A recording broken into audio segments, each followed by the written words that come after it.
I had to bring out my alter ego for this one.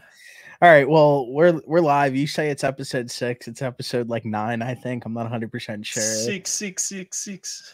Um, just to warn everybody, this might be a little bit longer of an episode. We're going to talk a little bit about football last night because I just liked the game last night. This weekend's bets, and then for all the dogs drop, so obviously like go back and forth on that a little bit. First reactions on the first day. So I guess right away I want to get into the Thursday night football game. Forever, you picked the Commanders for your elimination pool, right? I did, yes. But them honestly, and the Lions, and now the Lions have two of their best players out. So yeah, but in all fairness, you didn't know that Dick Butkus was going to pass away. That was the Dick Butkus that is game true for the Bears. So I slapped the money line $25 to win 107. It was just like we talked about it a little bit last week about like really obvious letdown spots.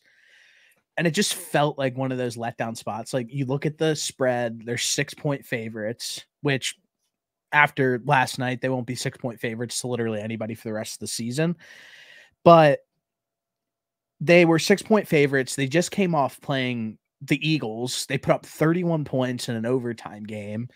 And then they have to turn back around on a short week and face the Bears, who honestly, I think the Bears kind of figured it out on offense a little bit after the Broncos game, which was refreshing to see. Like, honestly, like I'm not just saying this because I'm overreacting. Like, I really do feel like Justin Fields has a spot in the NFL. Like, it might not be for the Bears, but I could see him going to another team and having some success. It was great to see DJ Moore have a big game.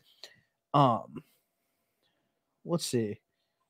Yeah, that's pretty much all I have right now. Like, go ahead. What do you have to say? Yeah, so Justin Fields looked really good in the first half. That seems to be like the theme here is he plays one really good half of football and then can't really finish a game. He did. I will give him props at the end of that game. They went down and sealed the deal, but they gave so many opportunities to the Commanders to come back in that second half. They also did that with like 3 offensive linemen out, and their secondary was kind of banged up. They had a rookie on Terry McLaurin like the whole night, so I don't understand. And they were on their 5th string running back who had 3 carries going into the night. Yeah, so I don't really understand why they weren't trying to get Terry McLaurin the ball more. But regardless, I thought that the Commanders D-line and just in general, they stepped up in the second half and they gave themselves a chance to win, but ultimately they couldn't pull it off. I love seeing DJ Moore have a big game. I know that Panthers fans are sick about that because now they're looking for a number 1 receiver and they traded him away. Yeah. So that's a tough scene for them. I think a lot of too what you just said, like you said right away, you were like, well, he had kind of a shaky second half. I think a lot of goes into that with like their coaching. Like when you're boat racing somebody, like they started playing like super soft zones on defense so they wouldn't give up a big play because they weren't trying to get beat. And then they were trying to kind of be a little bit more conservative on offense, which like I don't get why, because you should have just continued to do what you were doing. So I think a little bit of the reasoning why the offense kind of slowed down in the second half had a lot to do with coaching, not Justin Fields. And when Justin Fields had to go down and get it done, he actually put together a pretty decent drive. It was good to see him. He really didn't use his legs all that much, which was pretty shocking. I think he had 5 designed runs the entire game, and he passed the ball really well. He almost had Darnell Mooney on a deep shot too, which like if he could have brought that in, like, oh, and then he missed DJ Moore on one other deep throw in the end zone. I mean, he was on pace to have like a pretty massive night, and I mean he leads the league in touchdown passes. So there was also a play that DJ Moore stepped out of bounds, and I'm not entirely sure that he stepped out of bounds. Yeah, I don't know why they didn't show that. It was weird. But that it is what it is. He still had a big game regardless of that play. Yeah, Sam Howell also missed a wide open touchdown early in the second quarter, I think it was. On De'Ami Brown. Yeah, Yeah. his boy from North Carolina. He had him wide open, just overthrow him a little bit. Yeah. You got to make that throw. Definitely. And I mean, that's pretty much all I have on the Thursday night game. If you have anything else. Yeah, I do want to say that Chase Young was kind of a menace Yeah, last good to see night. him back. It was even though he's an Ohio State guy, he's still very talented and he's fun to watch. So I saw him getting after it a bunch, which was nice. Yeah, it was good to see that. But yeah, not a great start for me for the elimination pool. But I still have faith in the Lions, even though Gibbs and Amon-Ra St. Brown are looking not great. Yeah, I know. St. Brown's probably out, but yeah, it is what it is. Next man up mentality. They get Jameson Williams back this week, I believe. So we'll see how they look. Next thing I want to talk about is MVP odds. Okay. And how they look right now. And I think before the season, Christian McCaffrey was 80-1 to win MVP. I placed him the other day at plus 2,500 on his MVP odds because I looked at the list and I saw Brock Purdy was at plus 1,600. And I was like, well, if he's at plus 1,600, Christian McCaffrey is brutally, brutally mispriced. And I don't think that he even has to keep up this pace where he's having these ridiculous touchdown games. I think he can even have kind of like a normal season with a couple of pop games. And if he just stays healthy throughout the course of the season, like, and plays all 17 games, like, I don't really see why he wouldn't be a top 5 favorite in the end during MVP voting. Right now I'm looking at it and you're talking CMC, right?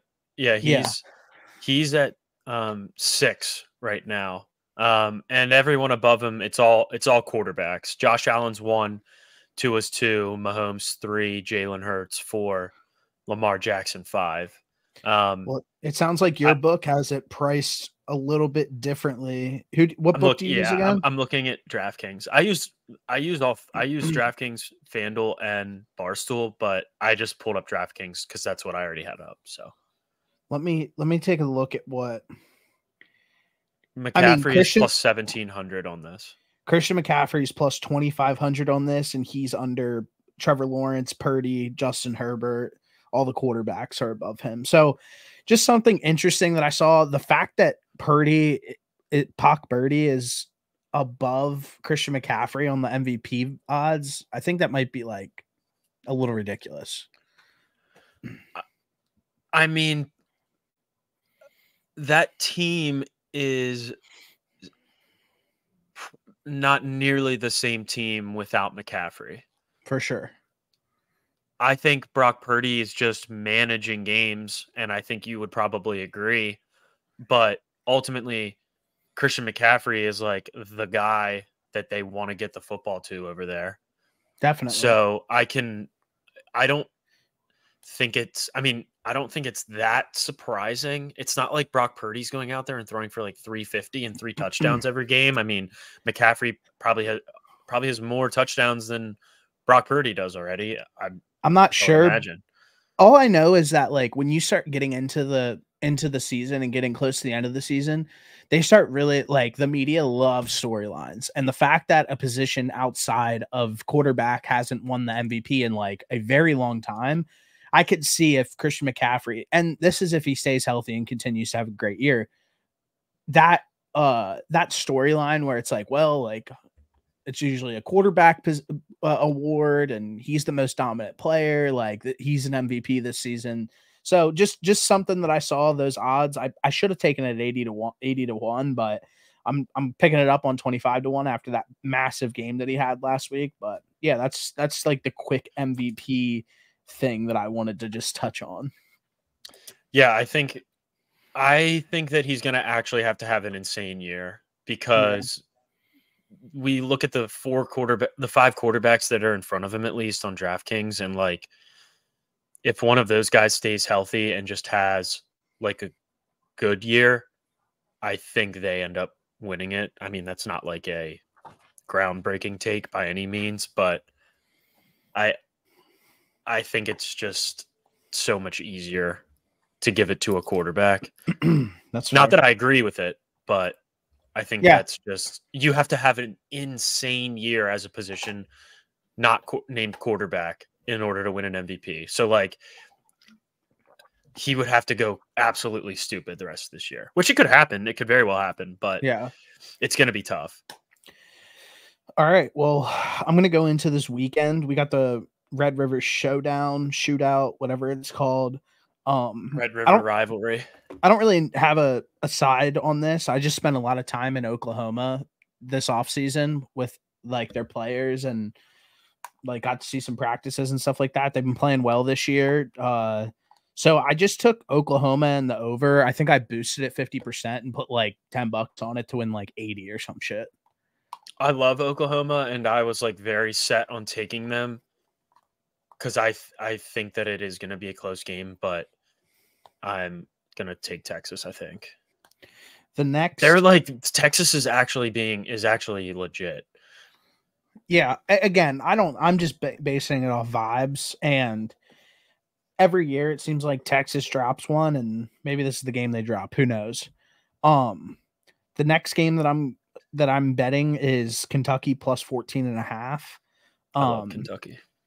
It just seems like Georgia's playing more close games this year. I don't think that doesn't mean that they have an opportunity to win the national championship. I saw like a bunch of college analysts kind of being like, well, Georgia's not the same. They lost their number one spot. I just think 14 points is a lot, and Kentucky has been in a lot of these games. So I'm taking them. They actually have an NFL quarterback too. So yeah. I think that also helps. The one thing that kind of worries me is that there's always like a game where Georgia figures it, like starts to put it together and just beats the piss out of somebody. Yeah. I'm worried that it could potentially be this one, but I don't know I don't know when in the season that's going to happen. Like, I don't know what the rest of their schedule looks like. It's not that difficult of a schedule. I don't think this is probably one of their more difficult games. Cause like I said, they're going against a good quarterback, but I mean, a 14.5 point spread is not great. I think they play Tennessee as like their next toughest game. I'm pretty sure. Okay. I don't know what to think about this game. I like Kentucky. I think they're really good on offense, and I bet on them a couple times this year, and they haven't steered me wrong. So that's probably where I would lean towards. And then the next thing, by the way, the reason that I'm betting this is because on Tuesday night, I hit a absolutely nuclear Phillies parlay, $10 to win 228. And then I put 25 on the Bears money line to win 107. So I'm just kind of like playing with house money a little bit at this point. Like I withdrew 100 from the account, and now I'm just like betting on like everything. So like that's, you have that. Yeah, you have the luxury when you're so like this is crazy. So like that. This is why like I wanted to like talk to you about it pretty much, but it stemmed from the original Phillies bet, which fuck yeah, like that was awesome. And then the next game that is on my radar is Colorado minus 4.5. I think that they're just due for a bounce back game, and I'm pretty sure ASU is cat shit. Is like where I just had this lineup. I think it moved to 3.5. Yeah. Oh, really? Yeah, Colorado's minus 3.5. I think people are probably going to give Arizona State more credit because they kind of hung in there with USC. They put up 28, and like the Colorado defense isn't good either. But honestly, I think it's kind of disrespectful. I think Colorado ends up winning this game. Yeah, by me too. Probably, I think at least a touchdown. Yeah, I think that they're just like due. You know what I mean? They're due for a bounce back game. They played 2 tough weeks. They had a very great second half against USC when they could have literally all quit. So I really like what I saw out of them last week. But yeah. Also, I will say that it does seem tough to play in Tempe. Yeah. I mean, USC was what, like a 4 touchdown favorite probably against them. I think it was like 38.5. Yeah, something crazy. And they only won by 2 touchdowns. I just feel like recently I've seen teams go into Arizona State and like kind of struggle. Yeah. But that place is hostile. Yeah. I mean, if you take a look around and you see all the lovely ladies in the crowd, So be true. distracting. Yeah.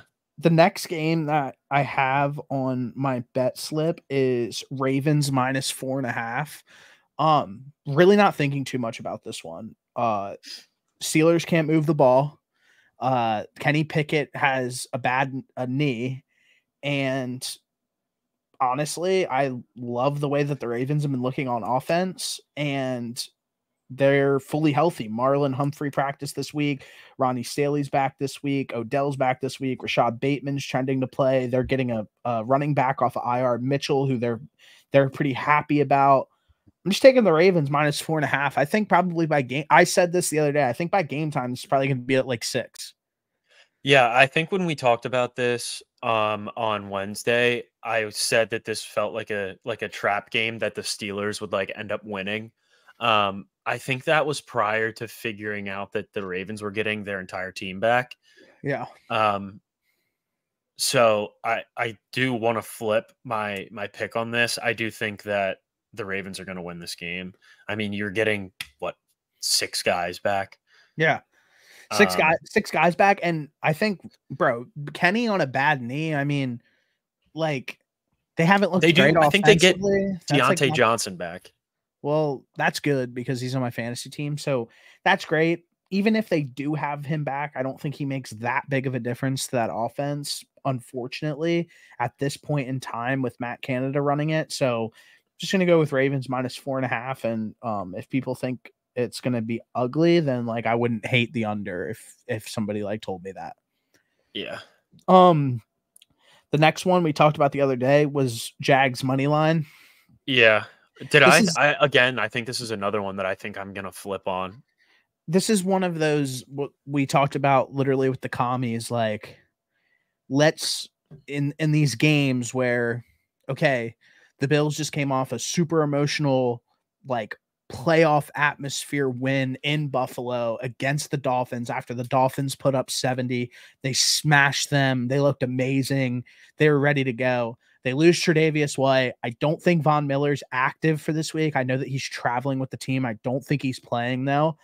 And the Jags have been out there for 2.5 weeks. It's a 5-hour time difference. So they're playing at 9:30 in the morning. They're adjusted to that time difference. And I don't know. Like I said, I'm taking the Jags money line here. I got it at plus 200.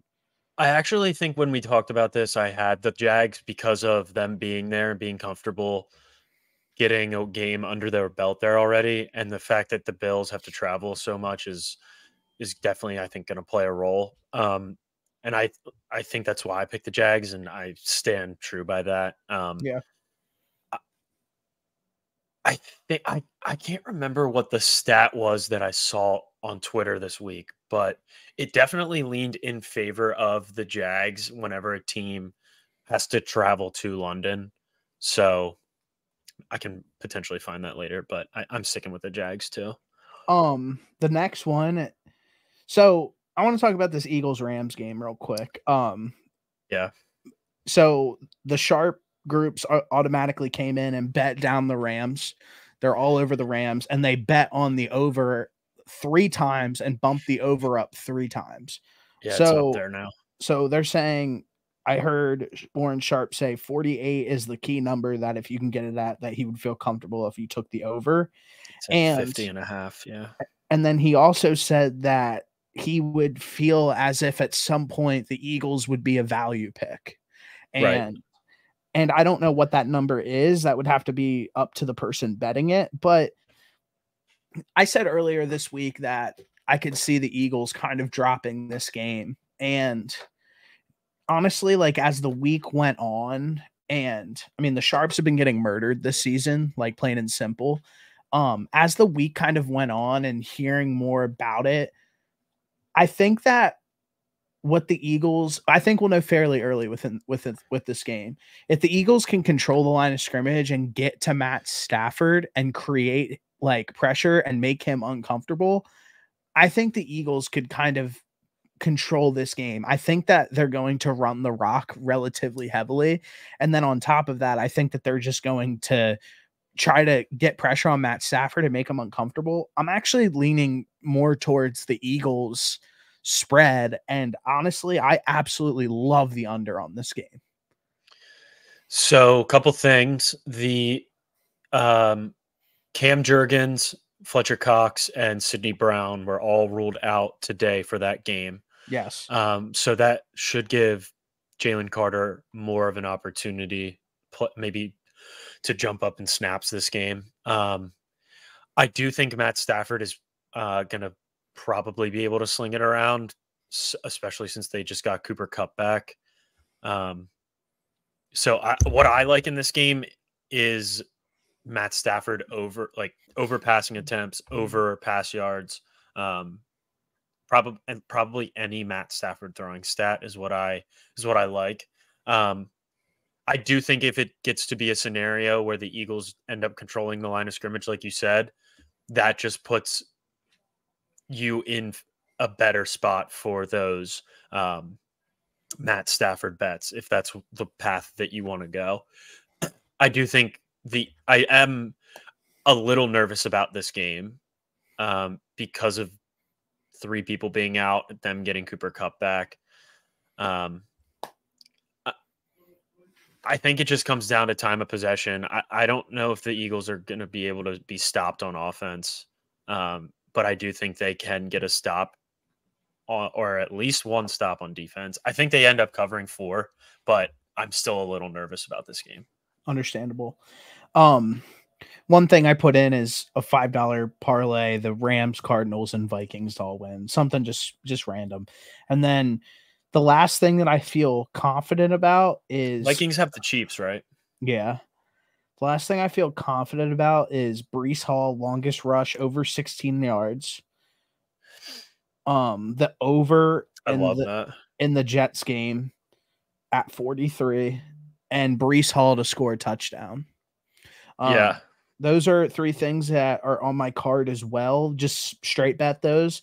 But Breece Hall to score a touchdown, Breece Hall longest rush, 16 yards, and the over at 43. I think that the Broncos defense is extremely bad. And I think that the Jets are going to be able to use the run game on them to kind of create opportunities for them in the red zone and downfield. So I like the over in this game a ton. I think Russ is going to continue to cook, even though that the Jets have a great defense. So that's what I have for this weekend. I actually love the Jets. The more that I look at it, which is concerning to me because I've been so bad. So what it feels like is me loving the Jets so much is just going to be a Broncos blowout. But I love the Jets. I love the Jets in this situation. The Broncos defense is really bad, and all time bad. I think this is another game where if the Jets can end up controlling the line of scrimmage, they pull this one out.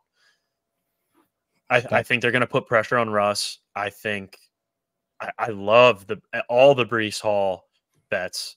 They need to just get him the football and let him do his thing. So yeah, I like that. I like that a lot. All right, well, that's what I have for the week, my card this weekend. I know that you texted me earlier and you seemed a little down, but do you have anything that you're feeling confident about that you want to give out to the people or not really?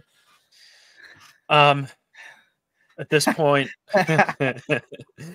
I might have to take the weekend off and just pick games, but not put money on them. Yeah. Just to see how I'm feeling. I've been just horrible. I mean, I'm seeing the board like Ray Charles. Yeah. I'm seeing the board like I'm not going to say this person, but I'm seeing the board bad. Yeah. It's not great. So I know what's going to happen is I'm going to end up betting like on a couple things. Maybe I'll probably end up like putting a parlay together or something stupid. Just one. Yeah, of course, just to like feel a little bit. But I'm just going to write down all my picks and then I'll come back to you guys for Wednesday's pod and I can run by them with everybody. When I looked earlier, I told you this. They didn't really have any reception lines up, which is something that Yeah. I really like betting. And maybe I should stop because I'm not winning, but Yeah. Yeah. nevertheless, um, that's what I would ultimately like look at for a weekend. I will say I'm like kind of good at betting Eagles props, but that's probably just because I watch them Yeah. extremely in depth Yeah. every single weekend. So That's hey, take advantage of something yeah, that you know a lot about. There's nothing wrong with yeah. that. Find your comfort zone. So the next thing, obviously, we had some great news last night that Drake finally released For All the Dogs, and I think that made a ton of people extremely happy, but it also sent an absolutely divide down the middle of a mid off versus this is a classic. And honestly, first things first, I absolutely love when Drake drops music because you know that there's going to be some amazing songs on this project. So before we even get into the actual thoughts on the individual songs of this album, there's a couple things that I just wanted to go over, talk about before like we even get into the songs. So first off, I was surprised to see that there was 23 songs on this. Um, I was probably expecting somewhere around like 14. So when I saw the track list and there was 23, I was pretty surprised about that. Another thing was I know that people wanted to stay up until midnight to listen to it when it first dropped, and he moved it to um it would have been 3 p.m. here, midnight California, drop at 6 p.m. here or 6 a.m. Damn. Sorry. For some reason that like annoyed me that people were mad that he did that. I mean, I'm going to bed anyways, so I wasn't going to hear it until I Well, woke up. for But a lot of us, we're not 90, and I was, I think I'm this is I'll let you go. I'm gonna just butt in real quick on this one. I personally feel as if that was a massive bad decision, as there are plenty during the rollout of this album when you have people that at like the height of it, you have a lot of people who are like streaming it, waiting to stay up. I had like the boys in Discord were like, "Oh, like let's stay up to midnight and like bump the album." Like my personal opinion, I do care about that because it is one of those situations where you might be in bed, but even if you do go to bed, you wake up in the morning. I consume a ton of music content. So I can wake up in the morning, listen to the album. People already have like videos out and all that shit. So for me personally, I was also upset with that because I love that feeling of like when an album's dropping at midnight, it's almost like, oh, I'm like ripping the plastic off of it and like popping it in and listening to but it. So I was does a that little change upset with your that.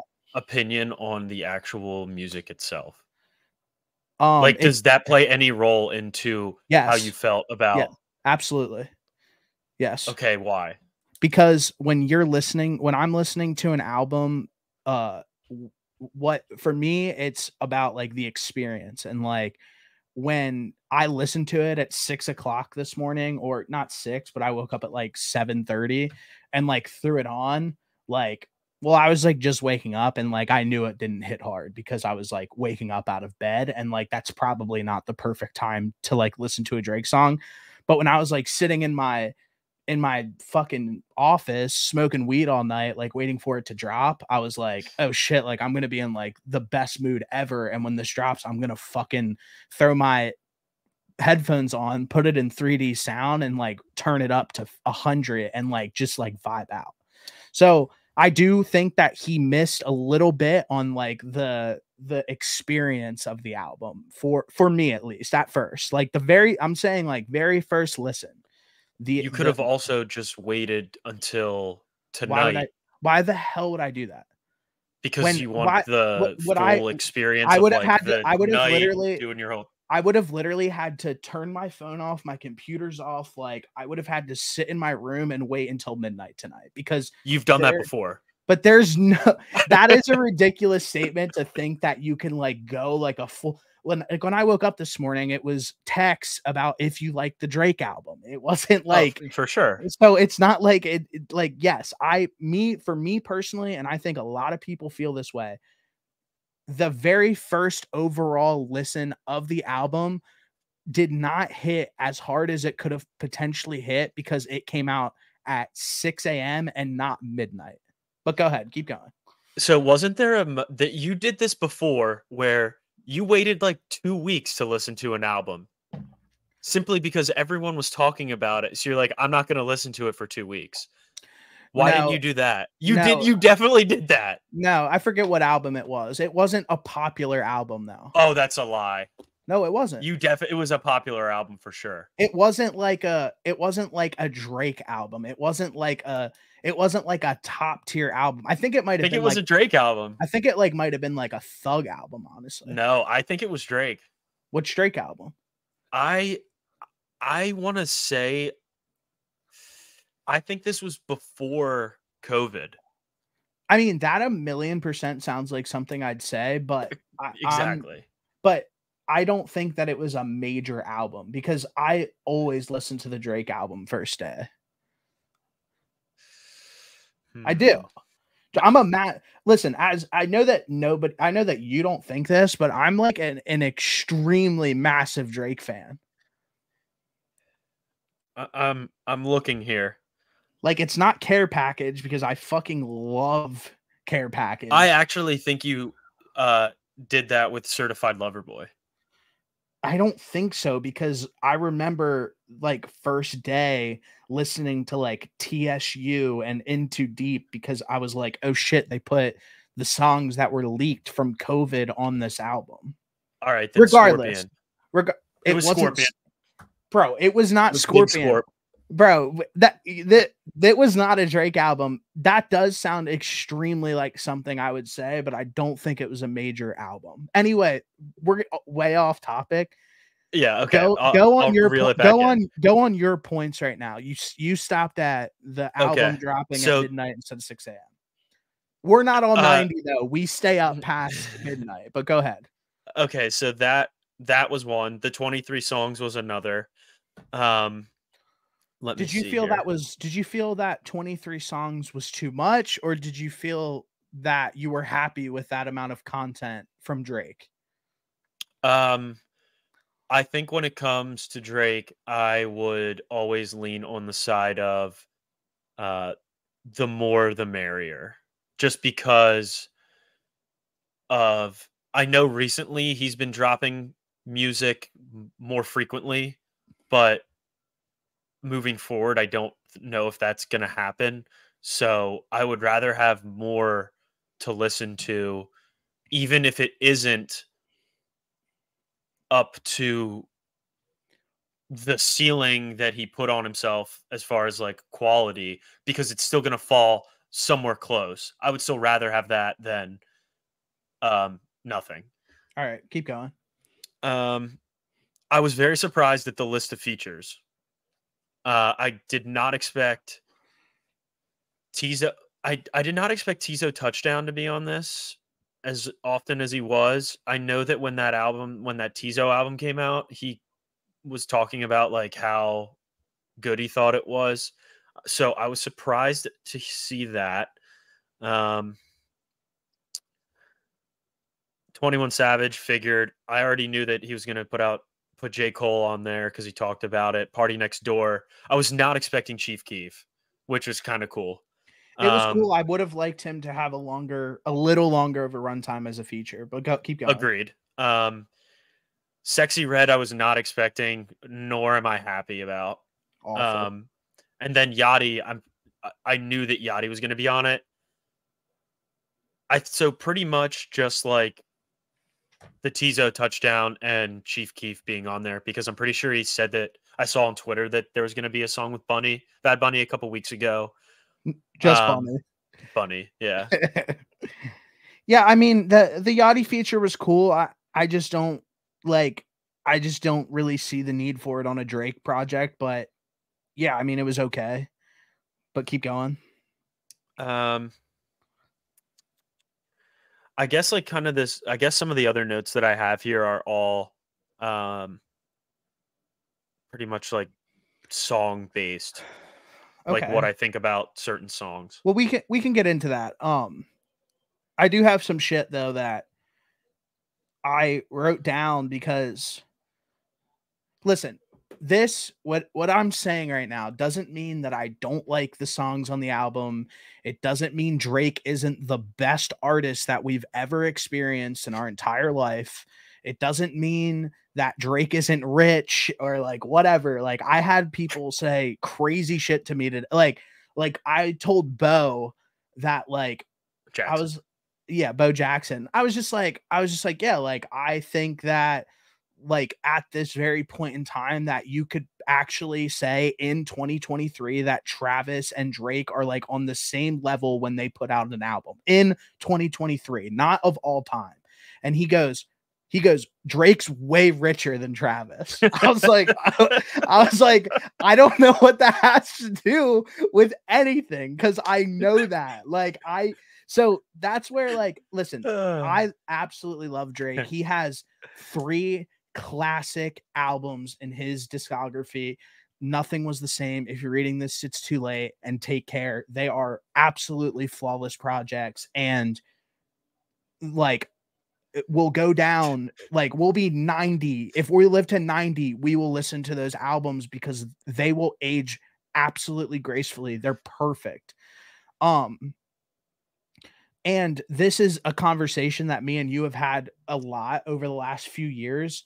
I personally I feel as if at this point in Drake's career, which listen, we can use the quote like when you're waking up in silk sheets every single day, it's probably a little bit harder to construct a classic album. But I feel as if already, even after I listened to it like 4 times today, this is nowhere close to being Drake's best work, like at all. Like I think that for me personally, it felt extremely rushed, which I know I was complaining about it not coming out. Um, Honestly, if it was gonna feel like this, I wish he would have pushed it back even further. It felt randomly curated. I put down the 6 a.m. drop. I felt that was terrible. Um, Drake needs to absolutely stop saying that we're going to get the old Drake back, which is fine. Like, I know people are craving that feeling because it's an amazing feeling, but Drake is allowed to have a different persona and a different vibe to his music and like attack things differently. But don't promise the fans something that like you're not actually going to get. And that's just personally like how I feel. And another thing, I feel like he left a lot to be desired for this project. I think the rollout, and I know that you only care about the music. For me, like when I look back at an album experience, like I look at like how the rollout was like and where I was at when I first listened to it, how I felt when I first listened to it. Like all of that stuff plays like a massive role to me. And when I listen to projects, I listen to them front to back. Like when I listen to music, on a daily basis, like I'll throw an album on. I'm not just going to like roll through songs. So, with that being said, I think that there are some like amazing highs on this album. I think that he got outbarred by J. Cole, but I think that that song's amazing. Draw a Picasso was one of my favorites. I'd love to see him and Party Next Door back together. I thought that was an amazing song. 8 a.m. in Charlotte is a timestamp classic Fire. Drake Drake record. It is from front to back. He's just kicked back, confident and cool and talking shit. And like there is nothing better when Drake gets in that mode. It is unbelievable.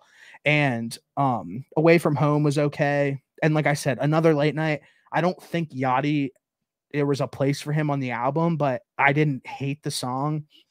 And honestly, bro, it hurt when like the intro and the outro just seemed to be it was just felt lazy. Like whenever you listen to a Drake record, you kind of sit back and bro, he usually crushes those intros and makes a statement and same with the outros. And I just felt like he had an idea and a concept for the album with like For All the Dogs, and it like nothing within the content or anything really reflected that at all. And like you said, I personally thought that the feature list was brutal. I just didn't really care to hear any of those people on there other than pretty much J. Cole and Party Next Door. Um, yeah, I mean, that's my opinion on like the first day. All right, so you covered a lot there. So let me start from kind of where you started. Um, the old Drake is a type of nostalgia that we won't never We'll never get. get. Yeah. We will not get that. And I understand that he wants to try and do that and make us have that feeling again, but I don't think that you can replicate that. And I don't think it's just a Drake thing. I think it's a Kanye thing. I think it's a Travis thing. I think all of the greats have a nostalgic feeling to those first couple albums that you listen to that just hit a little bit harder because it's the first time that you're introduced to this person and they don't have the full we didn't see them, or we did see where they started and where they are now. Like, we've seen the entire Drake timeline, we've seen the whole Travis timeline, all Kanye timeline. Like, it's very difficult to replicate the very beginning And there's because things nothing wrong change. with that. I Nothing wrong agree. with that. I agree. I'm not saying there is. I'm just saying that I Yeah. think it's extremely difficult because of the time and the place, what was going on, um, who you are as a person at that point in your life. Like, not to get too deep, but like, I remember in high school, me and Trevor McCluskey listened to, I think it was Take Care. And at that point, I was like, holy shit, this is the greatest music I have ever heard in my life. Yeah. And, I had it on CD. It was the only CD I and, had in my car. and that it will not be able to be replicated now, I don't think. I think that that was like its own specific sound, and I think there's going to be new specific sounds that these guys put out that are just like, holy shit, this is really good. And I don't think it's fair to necessarily compare what they were doing back then to like what they're doing now. Is kind of the conclusion that I've made on it. I'm not coming into these albums expecting to be moved like I the same way that I was moved when I heard Take Care and Nothing Was the Same, because it's different. I'm a different person and it's different music. Yeah. But I think it has like its own, like, this is cheesy, but like it has its own lane where like it still hits. I mean, And I'm not necessarily that's just not like cheesy talking at about all. That's not I'm not cheesy at all. necessarily just talking about like this album. I'm just talking like the newer music that these guys are putting out. And that's not cheesy at all. I personally completely agree with you. That's why I said I want Drake to stop saying that. It's fine that he wants to create new sounds or be in a different lane than he once was. There's nothing wrong with that. But don't promise the fans something. Is Fair. what I'm getting at. I get that. And that's it. I don't I'm with you. Me personally, the reasoning why I liked Utopia so much is because it felt completely different than any other Travis project. So if Drake wanted to come in, and he did do that with Honestly Nevermind, me personally, I think that's like one of his worst albums and he really missed the mark on it. But if he at least tried to go and like create different sounds, like you have to respect that as a fan. Yeah. Yeah. So another thing that you touched on was like the rollout. Um, I do agree that the most important thing is the music. I do think that it's important, like where you're listening to it. Um, it just gets not necessarily like the specific location that you're listening to it, but like how you take it in. I think that rollout like what Travis does, like just adds to the effect, which I think is great, but I don't think it makes me like or dislike the music itself anymore. Like I appreciate what Travis Scott does when he goes above and beyond like doing something for his album, but I don't think that it's necessary, but also that's not really like Drake's style. Like that is all Travis's lane. Like he is really fucking good at that, and it would be weird now if he didn't.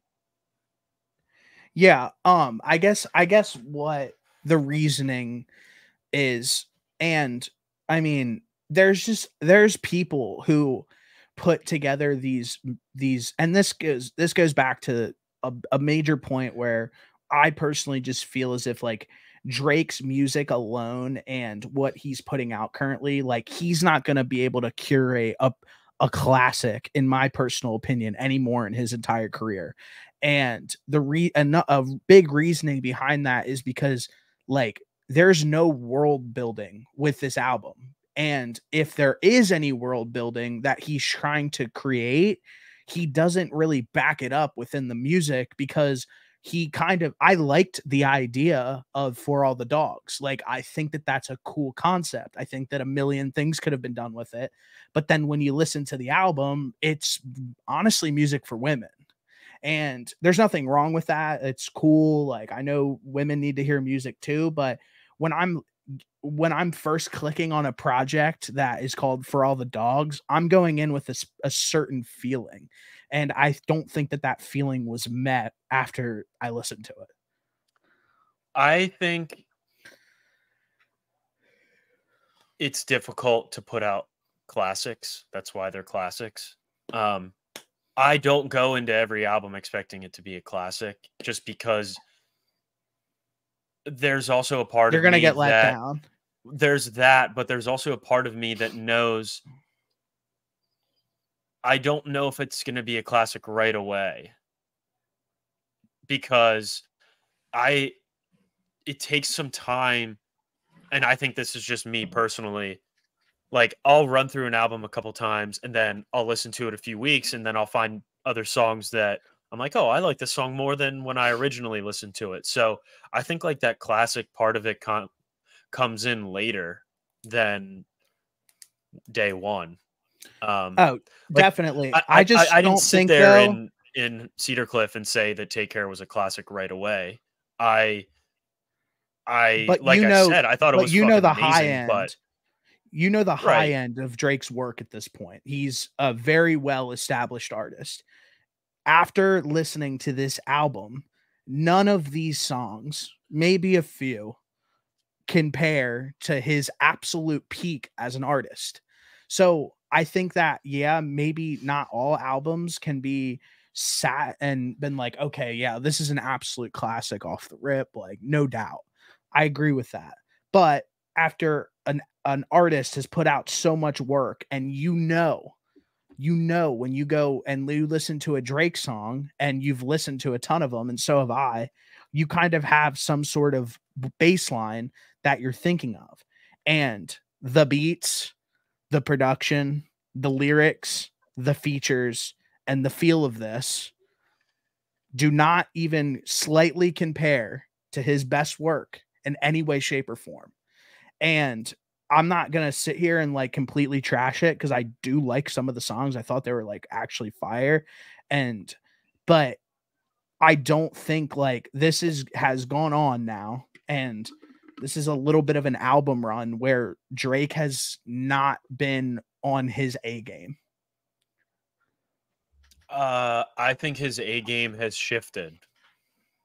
I think that's just how it works as you develop in music. Yeah, so I guess that's like a main point that where like me and you just like completely disagree. I view it as Drake kind of being lazy and him coasting, Like I and don't think him not I'm not gonna. him not being able to him not being able to put together an album, like a complete album right now. Even like 23 songs is a shit ton. I thought the album had a ton of filler on it, a ton of unnecessary filler, and bad features. And you said that you said more the merrier. For me, it's like less is more. And like if he came out and had like, bro, you can throw away all those like Drake's got a million throwaway tracks that I have MP3 files downloaded onto my iPhone that I love and I listen to on a consistent basis. Like I listen to Vital on a fucking I hope the FBI hears this. I hope they do too. But I mean, I just think that like off of like I listen to it 4 separate ways today. I listened to it on my Marshall speaker, shameless plug, great company. Great I listened to it on my AirPods. I listened to it on some Dolby Atmos earphones, and then I listened to it in my car. You have so many speakers. Yeah, I'm rich as fuck. And I'm just like I said, and I like you said, bro, there might be a song on here that I listen to in a month, be like, oh, you know what, like that's not that bad. You're right. But compared to his past work and the album run that he's going on currently, I just don't feel as if it's up to par in full. Not that there's no good songs on it, because I think that there's classic songs even on this project. It's just about like him not being able to kind of like rid out the bad shit, it feels like. Yeah, I don't really have a ton to like go on because I don't have like a full opinion on some of these songs yet. I did listen to this all day, but I, like I said, I want to listen to. I want to see how I feel about some of these things, some of these songs, like down the road. Yeah, Like a lot of the songs, for me, it's easier to like a song with a feature than, like just a regular song with Drake. I will say though, 8 a.m. in Charlotte is my favorite song off of this. it's a classic. You can you say that at least? Is 8 a.m. in Charlotte? I was gonna say a classic that's Drake probably a song that's gonna be in my rotation for a very long time. It's amazing. You said this before. The timestamp location songs don't miss, and this is another one that's right there. I like the features. I like Tizo Touchdown. I think he's really talented. I like the Chief Keef feature. I like the Yachty feature. Party Next Door, obviously great. I could do without Sexy Red on that song. But so bad. That song is unfortunately going to do numbers because of everybody loving Sexy Red. And I think that's like that. Somebody said that. Bo said that to me today. He said, when that song goes number 1, I want an apology. I was like, bro, that song could go diamond this week. I hate it because Drake made an absolutely brutal decision by having Sexy Red say, bend over and air that coochie out. Like, that's the shit where it's like, yeah, it's funny and like we're making fun of it, but like when you're sitting here like and you're like I said, I think that like Drake, like I'm not a music critic at all, but like when I go into listening to a Drake album, I'm holding it to a certain standard because he has made it that way. He is the greatest of all time. So like that is like that's the territory that it comes with when you're the greatest ever and something happens and you put out a body of work. It like I personally feel like it doesn't get critiqued enough and he kind of gets away with a shit ton because bro, I just don't love the last few projects that he's dropped, and that's just like a personal opinion. And a lot of it just comes down to like who he chooses to decide to make music with and like style, I guess. I was gonna say it just might not be your style of music, but it is like because I can sit here and say like that's where it's like so frustrating because it's like I like 13 of the 23 songs, but like I think that like I just think that like having Sexy Red on a song saying something completely random should be like an asterisk next to Drake being a curator of an album. Right, but you are also and obviously this is us talking about it. You got to think like grand scheme of things. Like this guy wants everybody to enjoy his music, not just two guys on a podcast like this. But that is something that when you look back, what I think of is like when you look back on this album or whatever, like I think BBL Love's hilarious. So I'm not going to even say that. That song's great.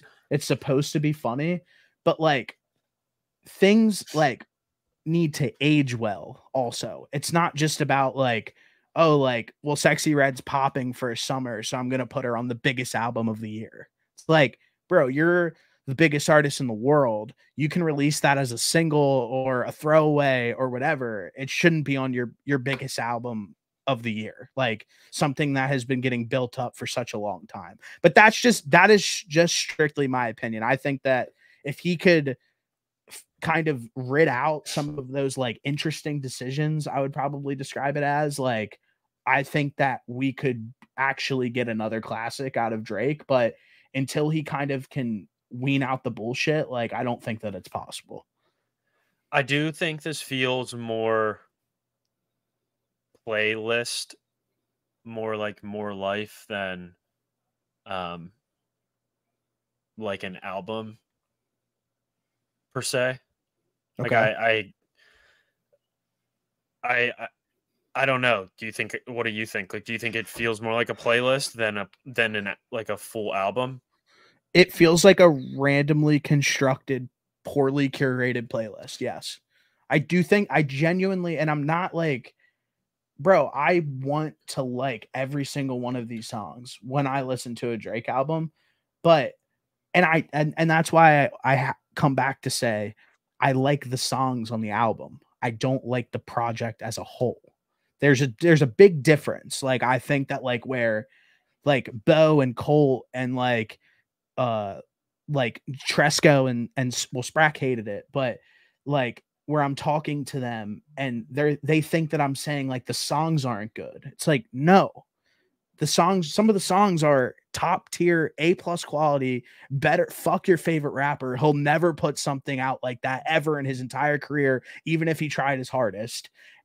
But him, like, I'm just saying that the album from front to back, that's what I'm trying to get at. To be fair, it does come across as if you hate this entire thing. So I can kind of understand. I know that. I know that. I'm just telling you how it comes off. You make it seem like you will never listen to this again. No. But with that being said, what songs on here do you like? So I thought I liked Virginia Beach as an intro. So this is the difference. Virginia Beach is a cool song. I don't need it as an intro. I just want to know the songs that you like. As an intro, I thought it was shit, but it's a good song. I thought Amen with Tizo Touchdown. I think Tizo's incredibly talented. I thought it was very interesting how Drake and Kanye are beefing so heavy, and then for Drake to kind of take a lot of big influence from a gospel song and throw it on the album. With that being said, I thought it was good. Calling for You, hated it. Hated that long intermission in the middle of that girl talking about like getting like pork belly or some shit. Belly and jerk chicken. This just seems like a Her Loss throwaway that he put on here. I don't want to hear her Loss throwaway. I want to hear For All the Fucking Dogs. So they should have left that part out or like significantly shortened it, and that song I would have hit harder. Continue.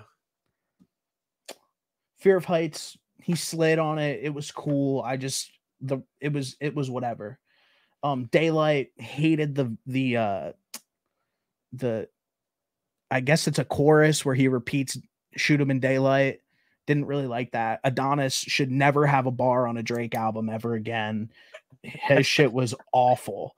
I would actually have really loved to hear Drake on that second part because that was a really cool switch up on the beat. And I love that beat. And then I have to hear a 4-year-old spew some bullshit, which is whatever. And I thought it was cool. Like, it's awesome that you can do that. I thought what Travis did with Stormy was like a little better. Like, don't let Stormy rap. Thank God. That would have been awful. First person shooter. Like I said, I think Drake got outbarred, but I think it's an amazing song. And it's a big hip hop moment to have two of like, I don't think J. Cole is even close to being on the same stratosphere as Drake, because Drake's actually in the streets and Drake's actually putting music out when like J. Cole decides to drop a project whenever he wants. And his last project was actually pretty bad. I don't really care about I Don't Give a Fuck. Slime You Out, I thought was weak. Juro Picasso, flawless Drake song, one of my favorites. That'll always be in my rotation. Loved it. Members Only with Party Next Door. I thought that was an incredible, legendary link up that like needed to happen. Loved it. Loved that made the album. What Would Pluto Do? I thought it was a cool song. I would have loved to see Future on this shit. Like, I don't think anybody would disagree with that. It was cool though. All the Parties, thought that was a cool song. Would have loved to hear a longer Chief Keef verse, like, honestly. 8 a.m. in Charlotte, bro. We talked about it already. Absolute classic. BBL Love, I thought it was funny. I don't really care about Bad Bunny. Rich Baby Daddy, Throw It Out. Another Late Night I thought was okay. And then honestly, the last two songs I didn't really. I would have to listen to them again to have a full opinion on them. But I did listen to Polar Opposites, and I kind of think it's the same feeling that I had for Virginia Beach. Okay, that's fair. I think that, yeah, I wanted to go talk about the, like, so Tried Our Best and What Would Pluto Do were both two songs that like were all over TikTok.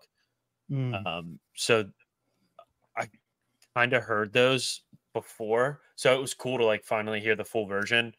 It makes no sense to me why he didn't have Future on this. Yeah. On not even necessarily just that song, but just in general. I mean, whenever Future and Drake put a song out together, it always goes crazy. So I would have liked to see him on there. It was cool to see Savage on there. I'm really glad Yeet was on there. I would have liked to see Travis too. That would have been cool. Him and Drake always do good stuff together. I know Young Thug probably really can't do much from prison, but would have loved Young Thug on there. That's like more who I was expecting to be on this when he was saying that it was like For All the Dogs. Like, those were more of the names that I was expecting to see on like his homies. Yeah, on that features list than what actually popped up. Another thing that I did notice is that on every Drake album, there's like a club, like maybe not even necessarily like club, but there's just like a fucking banger that you can always like fall back on, like a song that you're just gonna throw on and you're gonna like get hyped to. I don't think I found that yet. Like, for example, I think Major Distribution is like a banger. Like, you're like trying to get hype. That's a song I feel like would be good.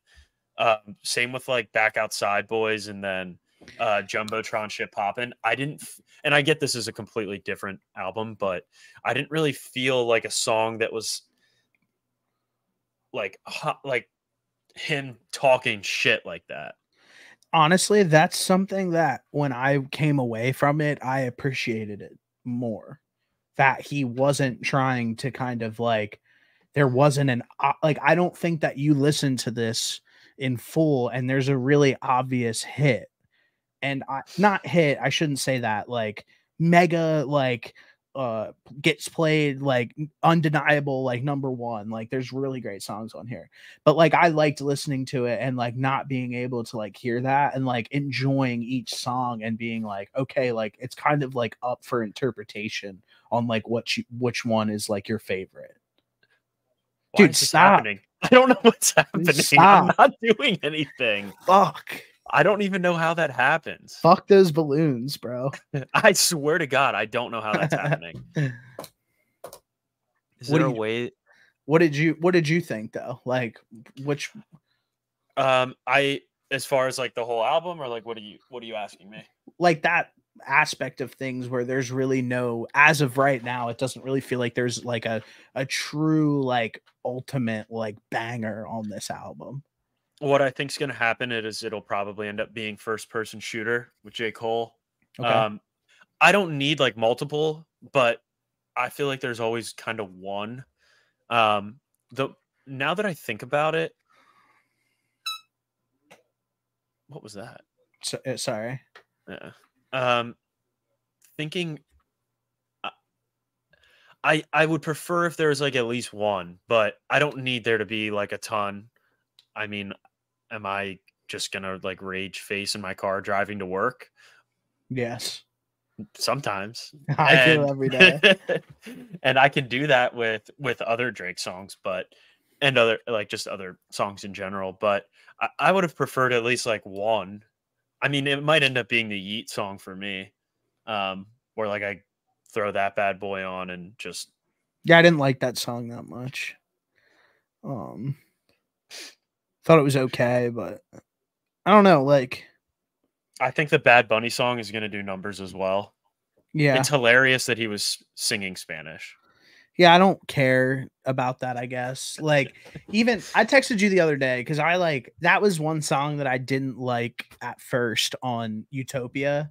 And I re-listened to Utopia and I heard K-pop and I was like, I don't know, this song kind of hits. So maybe the same thing will Slap. happen again when I re-listen to this and listen to Gently and be like, okay, like yeah, this actually does hit. Like, you know what I mean? I might not understand a lick of Spanish, but like I still like it. Just throw it in Google Translator and you'll be Yeah. straight. Well, what was your overall thoughts on the album with a day? I know that you're not trying to like say anything, but like I'm sure that you have some sort of feeling towards like the overall project and body of work, being a Yeah, massive Drake fan. yeah. So I think that I I was talking to Tyler and Dom about this, and we're at the point where Drake is not going to put out any like logistically bad music. I think it's all going to be either like it's just not something that you want to listen to and like have in your rotation, but objectively speaking, it's not bad music. Yeah, it could be like There's it like mid there's to there's good. going to be songs that you gravitate towards, but ultimately like you're not going to sit here and say this song is trash. Why the fuck are you like why does anybody like this? Um I think that's just where we're at I feel with that way about Rich Baby Daddy. I genuinely do. that's fair. But that Understandably fair. even like I like the dance feel to it. I think that the glaring just like that's like taking like a great like club song and like I just don't know where, and like you said, it might go crazy. Good for you. If you like Sexy Red, you're ratchet as fuck. Like, but I feel that way about Rich Baby Daddy. Like the first listen I skipped it and then I had to listen to it obviously because we were talking about it. But go ahead. What were you saying? But yeah, just about I do think that I would have liked to see or to hear a little bit more. I think you were right when you said like there's definitely like it leaves room. What did you say? Like what's the saying? I Leaves said that room. he left a lot left to be desired. Yeah, I do agree with that as of right now, just because I haven't like fully formed like my opinion on like a handful of these songs. Like, but that also could be a sign where it's just not there just might not be songs that I keep in the rotation. So Yeah. And honestly, I do feel that way. I think that like even oh, I do like one other thing. go ahead. I do want to say that the 8 a.m. in Charlotte, um, him having Conductor Williams on making like using a Conductor Williams beat is so fucking sick. Yeah. Conductor Williams is the bull that does like all the Griselda shit with like West Side Gun. Benny the Butcher. He like produces all those beats. And I listen to those guys and I always hear those beats and I always hear the conductor. Yeah. And those beats that he makes are so tough. So it was cool to hear Drake on one of those. And that beat was just nasty. Yeah, I know. And bro, I like when Slime You Out came out, I know it went number one. It just like it was whatever for me. I didn't think it was that great. I thought it was like a mid song. And then when he dropped that, I was like, yeah, oh shit. Like he might be coming like super serious this time. And yeah, I love that song. I'm so happy it came out. I thought the visual for it was even better. really Like, cool. The Virgil jacket, yeah, it was Adonis, just and whatnot. such a. I think, and that's where what I I'm would have liked for saying. him to actually hold off and not put that one out before. I would have liked to Yeah, have found that. Finding that one would have been insane. Yeah, But that's where like what I was saying earlier, where it's like that stuff for me does matter. Like it does make me enjoy the music more. Like when I hear a song like that and it's hyped up and then he drops a flawless visual with it, like that visual sticks in my head and it makes me like the song more because like it's just like it like almost like relies on like a memory a little bit in a way where it's like holy shit, like that was a flawlessly executed visual and song front to back, no, not even a slight argument. what if any songs do you think we get music videos for? I think I have an idea Mm. for probably.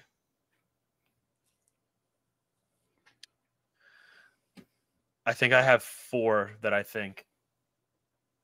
I I'm not think counting the Yeet song because you already used that for a Nocta commercial that was cool. and The Nocta commercial was cool.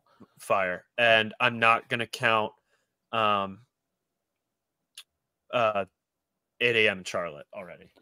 I think Cole Bennett already came out and said that he was doing the Yachty and Drake one, so I guess we can expect that.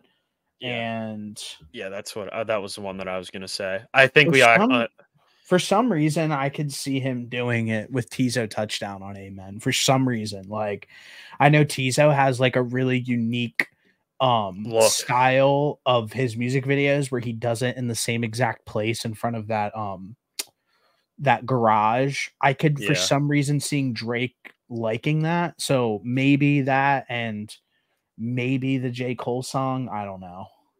I was honestly thinking that we would get one for Rich Baby Daddy. Oh, dude. I think that that's just going to be one of those songs that it's just going to be a club banger. Please just I hope not, man. But I was going to say that. And then honestly, Yachty, the song with Yachty, and then Bad Bunny. I think we would get a Bad Bunny. I really hope they don't make a music video for Rich Baby Daddy. I mean, that would be very fitting, I feel like. Yeah, it would. I mean, it makes sense. I just, dude, I am like, I don't know why I like hate Sexy Red. Like, well, she's not good. Yeah. Ski Yee. I can't, like, I just don't like it.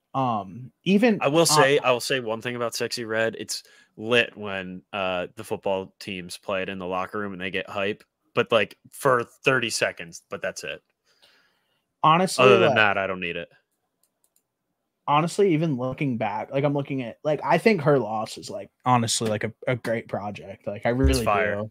There's so many really like it too. So many great songs on there, but like, bro, you knew immediately almost like there were bangers, like literally bangers on that album. Like it wasn't even it goes back to what I said earlier about liking songs with features. And I think it's easier to like a song with a feature than without one. And 21 Savage and Drake, when they get together, they rarely miss. And I mean, we saw that with the joint album. I also think joint albums hit so much harder. Yeah. I love like the Future, when Drake and Future, What a Time to Be Alive, that hit. For sure.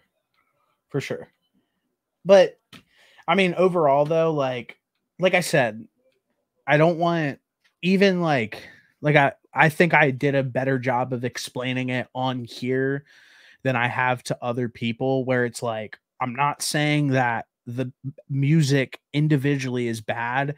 I just personally would like to see Drake spend a little more time with like the curation of the album, ordering, and like the song choices. And honestly, this one, the features for sure.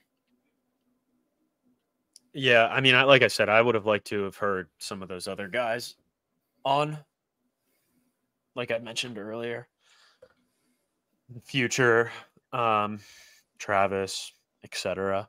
That would have been. Smiley. I love Nick Conan. Yeah, if he had Smiley on here, that would have been so fire. Bobby. No, I mean, yeah, I don't know, bro. I've just been like listening to Drake's music in preparation for this, which like I know everybody says like don't do. So Oh, like no, I did it as well. yeah, like I mean, he just has so many like classic songs, and like How can you not? Like, what puts you in more of a mood to listen to your favorite artist than listening to your favorite artist yeah, while waiting for them to put out music?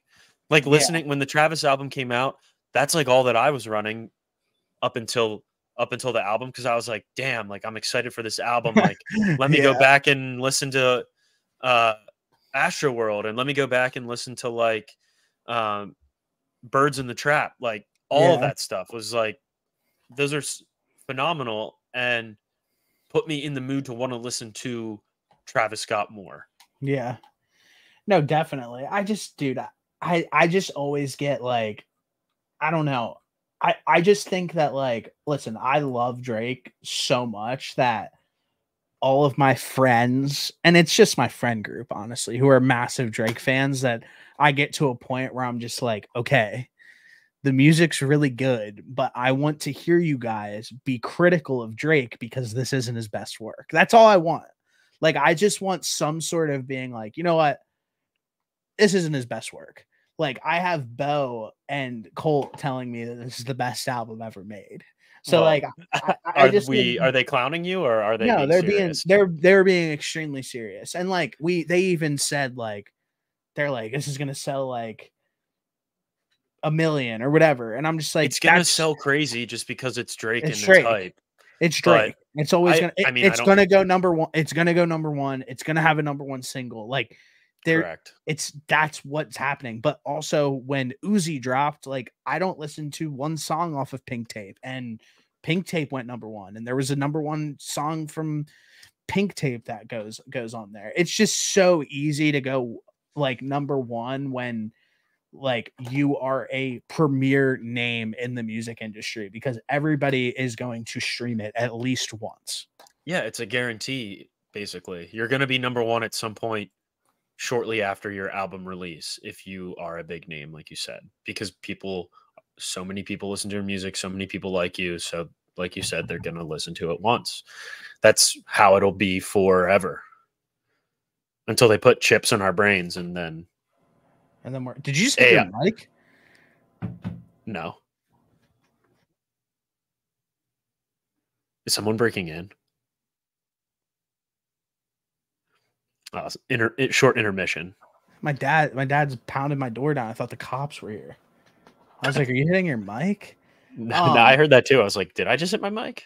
What were you just saying? I'm sorry, I just got like completely thrown off the fucking. No, I was just saying that that's just like how it's going to be forever. Everybody that's good that puts out an album is going to be number one for a period of time until like they put chips in our brains and then they just stream the music right into the sides of our head. I hope that happens soon. No, and also on top of it too, like I think this has been one of those albums as well that has sparked, at least in my life, from everybody who was texting me today, like more questions about where Drake is at like in his music life than like ever before. Like I've never had so many people like text me about it, and I'm just like, Listen to the pod.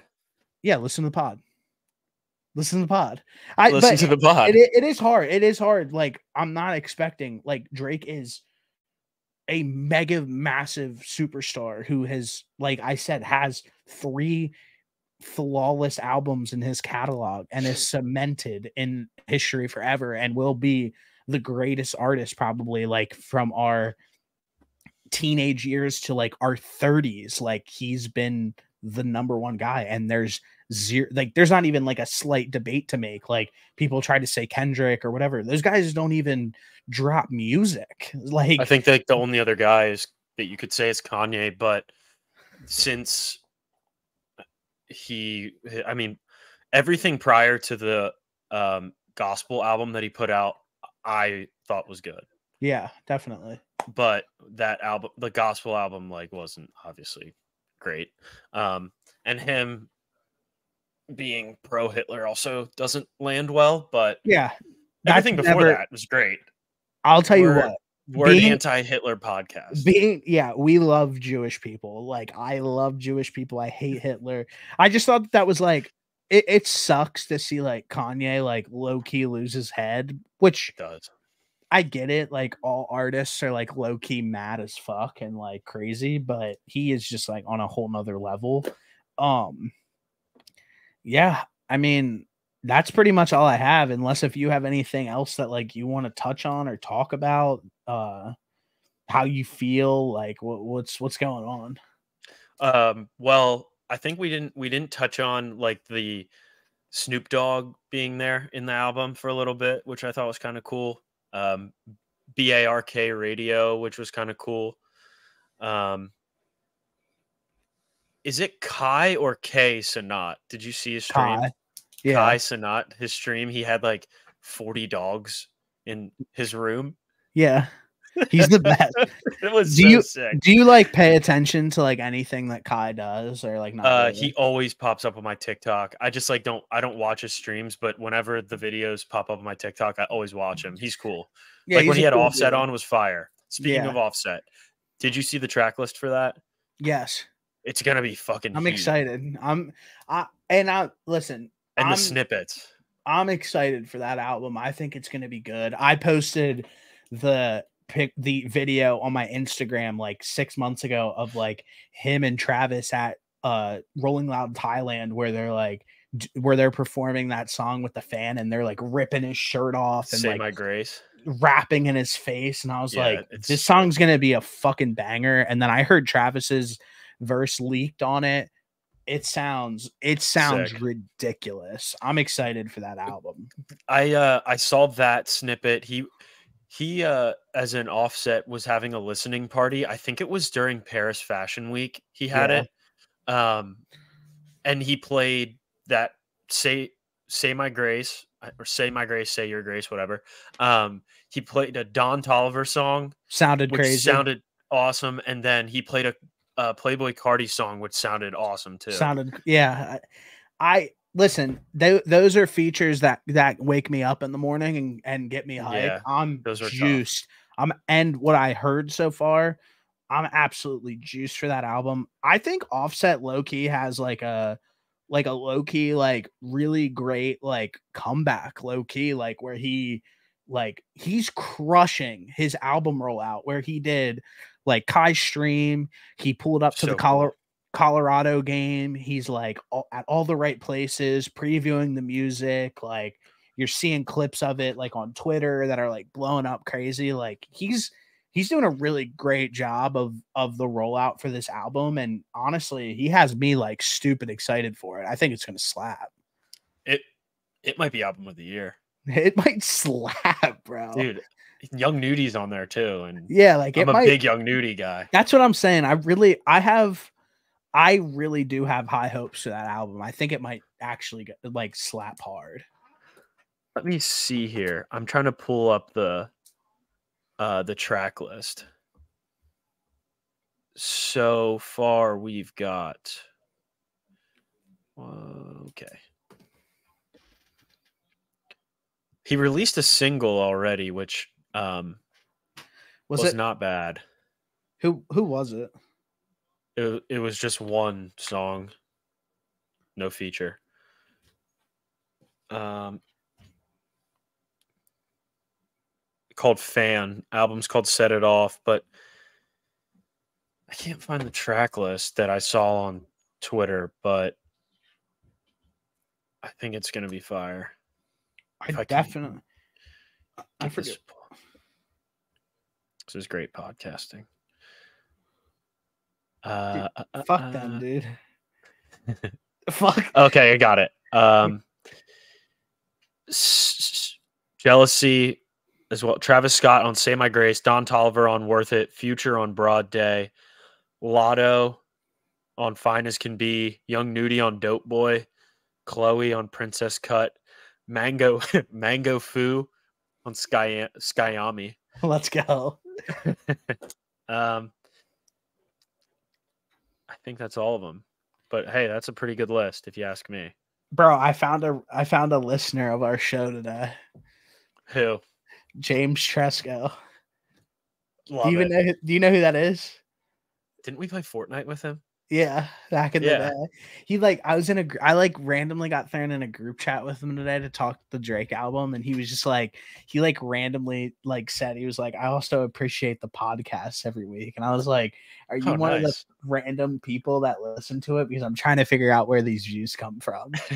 Because I'm like, who the hell is watching this shit? So yeah, shout out James Tresco. We appreciate you. Great guy. So yeah, it felt good to find a random listener today. Love that. We appreciate the support. I think that about does it. That's all I got, bro. I got a $5 parlay in right now in a college football, so I'm about to watch that shit. Pitbull came out with an album today. If you get tired of listening to the Drake album, you can run through that. Me and Noah are gonna actually listen to that. We'll live stream the Pitbull album, and we're gonna drop another podcast after this one about the Pitbull album. Bro, the first song has T-Pain on it, and it's gonna actually go crazy in Miami. They're gonna. Who the fuck is Miami? Like, who is that? It's Miami, the place. Oh, I'm a dumbass. It's exactly the type of song that you would expect Pitbull and T-Pain to be on for like a Miami song. Maybe I'll give it a listen. So, you also have to be out of your mind to drop an album same week as like Drake, Travis, any of these guys. Yeah, you're just hurting yourself. Like, yeah, it's just not. Earl Sweatshirt and The Alchemist put out a good album that I'm gonna eventually put out an album that I'm gonna eventually listen to, but it just not a great decision. When they drop theirs, this morning. Yeah, I mean, it's just a bad, and those guys don't give a fuck. Obviously, no, they don't. So it's not that big of a deal for them to go and like release an album the same day as Drake. They're not. I mean, I'm sure they think about it. Like, I'm sure you have to think about it somewhat. You at least know that it's happening. Bro, real quick. Somebody that big, you don't just unknowingly drop your album the same day as them. Real quick, did A$AP Rocky just give up because Drake and Travis decided to drop this summer? Because I saw that. Is like to drop one too. The weirdest move ever because it was supposed to come out the same day as Travis's, then it didn't. Then it was supposed to come out the same day of the first Drake drop that got pushed back, and then it didn't. Mm-hmm. And now you don't hear like anything about it. So it just feels like A$AP, I think his last few projects have been like pretty bad. And it seems that once he heard the big dogs were dropping this summer, he was like, oh, well, I'm not going to even try. Yeah, it would be nice to see him like try to get back to it, making music, just to see if he still has it at all. Because I mean, like you said, those last albums weren't great, but I remember we used to bump Rocky heavily back in the day. Bro, we used to bump Rocky. Well, at long last, A$AP is like, and the album before that, I forget what it's called. Long Live A$AP. Long Live A$AP. Like those smacked. Like they were good, and like then he dropped at long whatever the hell it was with his face all distorted with like LSD and excuse me and shit on it, like, and like actually like went into a different like lane, and he like crushed it, and I was like, okay, like It now was Long Live ASAP, and then At Long Last ASAP, and then it was Testing. yeah, I did not like Testing. Yeah, there was probably like 2 good songs on there, 3. Nothing worth even It's the way talking she about, it's the way honestly. she goes. It's just the way she I will goes. say though, the Cozy tapes, I still will run those back every once in a while. I mean, I bro, remember I used to bump those too. I mean, there was a point in time where like those guys were culture, they were rap culture, like in full effect. But then Dude, they had they just like heaters on this album. they just got in their Playboy own way. Cardi, a song with Uzi, Skepta, Offset, Yachty, and Made in Tokyo. Another Playboy Cardi with Tyler the Creator. Telephone Calls was so good. Yeah, that was a good song. Telephone calls from Young Cardi said it's lit. Yeah, Right. like that's it sucks because I would like to hear more of them, but those guys just seem to just be on the wrong side of life right now. Like they're all like in trouble and going through like legal shit, and I mean it is what it is. Yeah, I don't think we're ever gonna get that again, but it's nice to have Cozy Tapes Volume 1 and 2.